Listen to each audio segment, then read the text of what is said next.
Viewers, मैं हूं हकीम मोहम्मद इरफान और आप देख रहे हैं हिकमत आयुर्वेदिक यूट्यूब चैनल।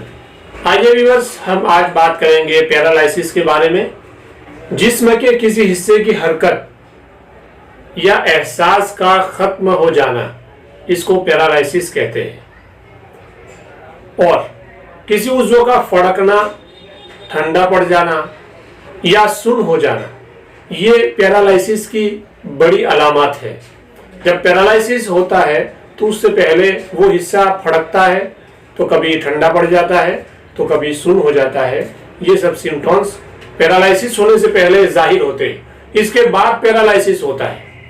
पैरालिसिस के वजूहात को देखा जाए तो ठंडी चीजों का ज्यादा इस्तेमाल और रीढ़ की हड्डी में चोट का लगना, वर्म, जरासीम और जिस्म के किसी हिस्से का कुचल जाना या कट जाना, या तो फिर दिमाग की रगों में किसी रुकावट का आ जाना, ये पैरालिसिस की वजूहात है।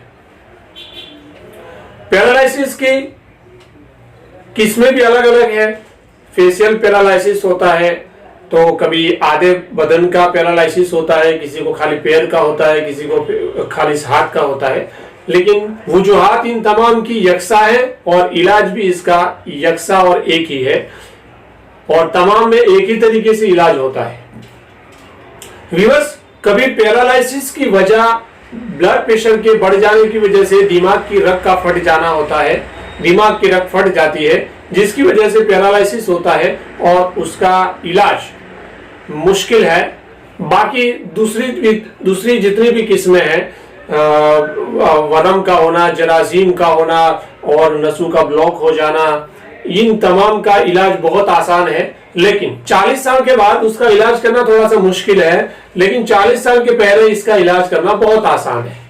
मैं ये नहीं कहता हूं कि 40 साल के बाद इलाज नहीं होता है, लेकिन थोड़ा मुश्किल पड़ता है, क्योंकि बदन के अंदर ताकतें कम हो जाती है और हाजमा जवाब दे देता है।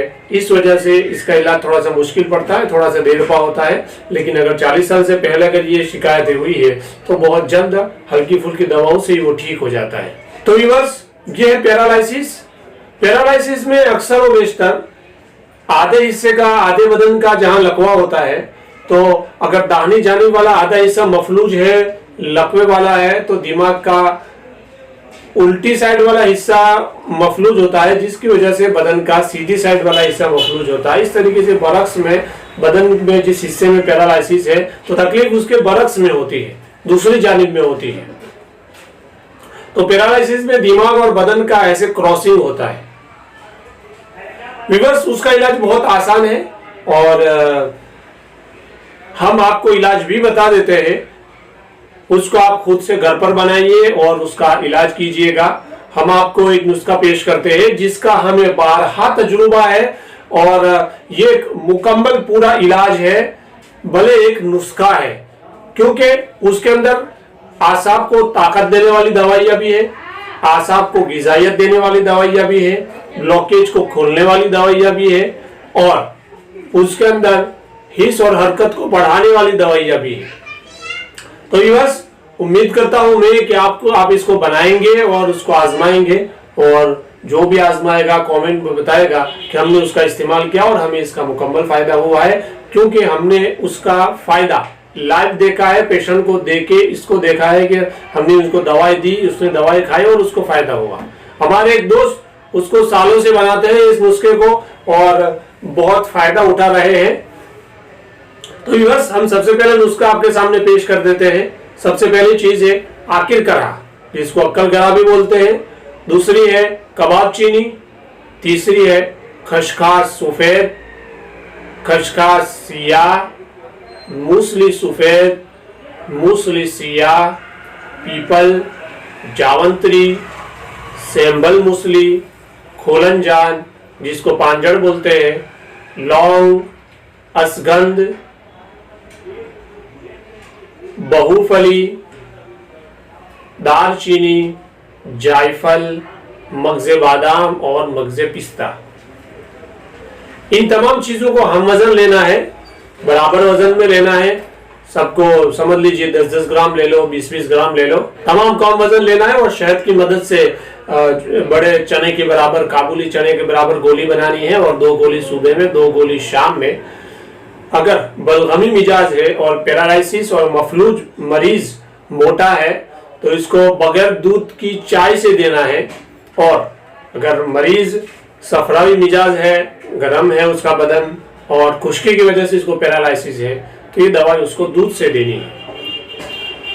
बलगमी मरीज इसको गर्म पानी में शहद डाल के भी ले सकता है, तो उससे उसको बगैर दूध वाली चाय के मुकाबले में इससे ज्यादा फायदा होगा। तो व्यूअर्स, ये नुस्खे के अज्जा बहुत सस्ते हैं और आप बहुत सस्ते में अपने पैरालिसिस का इलाज कर सकते हैं। तो व्यूअर्स, आप इसको बनाइएगा और इससे फायदा उठाइएगा।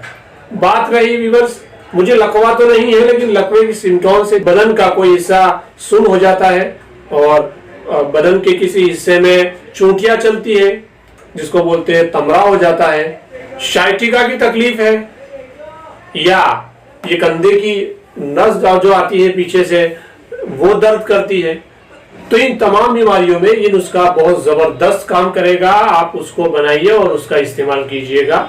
बलगम भी हो तो बलगम को भी खारिज करेगा। आप इसका इस्तेमाल करेंगे तो आपको तजुर्बा हो जाएगा कि ये क्या क्या काम करता है और बहुत जबरदस्त मुखव्वी बा है और मुहर्रिक भी है। तो व्यूअर्स, आज के लिए इतना ही बस। अगर हमारा वीडियो आपको अच्छा लगा हो तो चैनल को सब्सक्राइब कीजिए और बेल आइकन को दबाना हरगिज मत भूलिएगा और लाइक और शेयर जरूर कीजिएगा। आज के लिए इतना ही बस, और फिर हम एक नए टॉपिक के साथ आपकी मुलाकात करेंगे।